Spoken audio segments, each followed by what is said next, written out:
OG Rose here, and today we're going to be talking about something called the net. And basically, it's just a way to stay in contact with a bunch of wonderful people.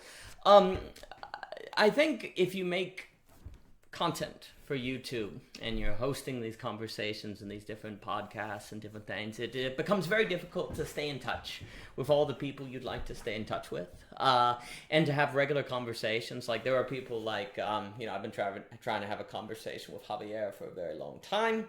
I love Davu, John, Cadell, I can go on and on and on. And it becomes so interesting how months and months can go by where, you still haven't arranged that conversation with Javier. So, Javier, if you're saying this, I'm really sorry about that. So what I would like to do is maybe, and the logistics of this will have to be figured out because it's going to depend on time zones. I love the people at Voicecraft. Well, they're in Australia, and the time of day over there is quite different from in Europe. We had a conversation. Daniel Zaruba and Tim and I had a conversation recently, and arranging those time zones was quite something. So the logistics can change, but I would love to have a time, maybe Thursday. I think sometime Thursday. Where just anyone who's available can just stop in and chat, and an opportunity maybe just to talk about what you're thinking about, what you're working about. There doesn't have to be an agenda. One of the other things that can happen when you schedule a conversation is it can be on a big topic, and what are you going to say, et cetera, et cetera. So the notion of the net would be an opportunity to come together and talk about what you're thinking about, what you're working on, and to just have a conversation, very improv, on that topic. And that's why I like the name The Net. Let's see what we can catch. And I also like the name The Net because there are all these people on the net, the internet, who are doing these different works, and that, to create a regular space where they can, or where we can talk, because there's so many people that I've just been very inspired by and enjoy speaking with, and to have a regular opportunity to do that, I think would be wonderful. Whereas if you have to individually and logistically arrange all of these different conversations, that becomes quite difficult, and then months go by, and you're like, oh crap, you haven't talked to these different people. So hopefully we can start that. Now, again, no one has to show up, so it might just be me, and if it is, I'm more than happy to talk about, what I've been thinking about or what I'm reading on. I listened to this tremendous conversation that Daniel over at the Stoa had with Alexander Bard, where Alexander Bard talked about where he started off as a musician, what brought he actually trained and thought about going into acting. I didn't know that. And then he ended up being a philosopher. When he got to his 40s, it reminds me, I think Nietzsche said something like, at 40, you're just an infant in culture. In his different thinking on that, the relation he sees between potential future communities, the shamans, people between the ruled and the city. It was just a very fascinating conversation. It made me think also of a piece that Dr. Last put out, where he was talking about how the overmen must really be examining and really know their motivation. And it made me think quite a bit, because Daniel was asking Mr. Bard on questions of, well, how do you enter into the the class of the shaman class, if you will, which you can, I think, associate with the overman or the absolute knower. How does one become that? And it makes me think of how the question of motivation is really paramount, because it's quite interesting, because something that came up is you can get to the place where you have money and therefore you're free and you can do what you want to do. And Bard was stressing how the point of money is freedom.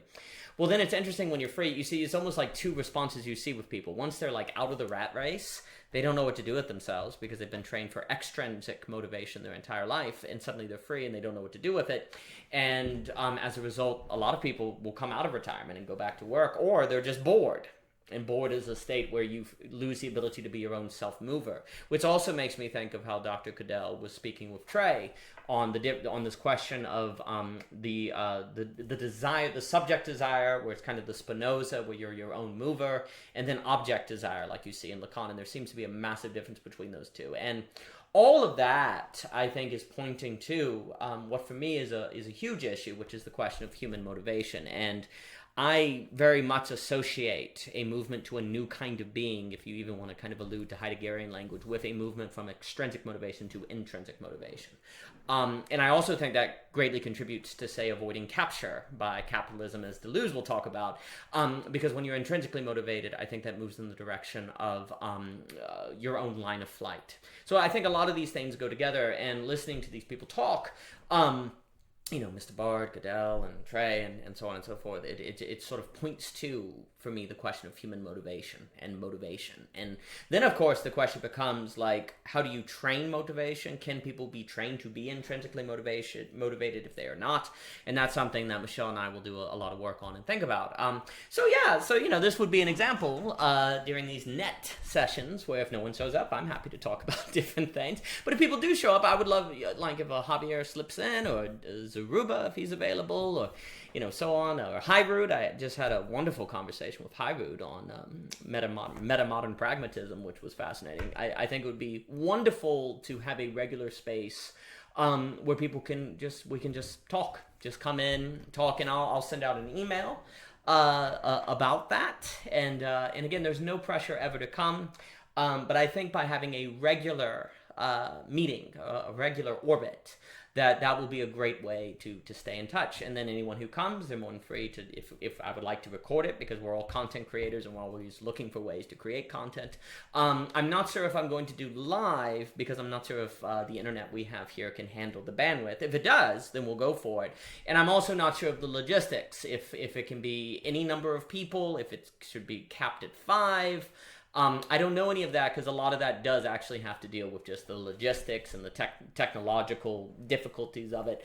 And who knows? Maybe we'll get to a point we'll have people read papers or something, or musical presentations. If Mr. Trossi wants to come on, I'll play the harmonica. He plays the guitar. Those are some of my favorite sessions. Maybe we can get Evan Hansen or different people like that to come play. Bernard, the great master, or Latasha can do spoken word. I can do different possibilities. But the idea will be sometime on Thursday to have a regular get together, and that may change just based on what people can do. But I think it will be fun to do that. I look forward to it. And it will be something like an hour to an hour 30. I know any of us can go for 3 to 4 hours, and that's perfectly fine. And that's a good thing. But I think by having it in that kind of window, that can help. Just because it will be probably more in the middle of the day, and as a result we may have work, or we may have other responsibilities, and so on. So by having it just kind of a regular window, I think that can be good. We'll see. I'm not sure, but I just wanted to say that if that sounds exciting to you, that would be something you would like to do, then let's do it, and let's see what we can catch.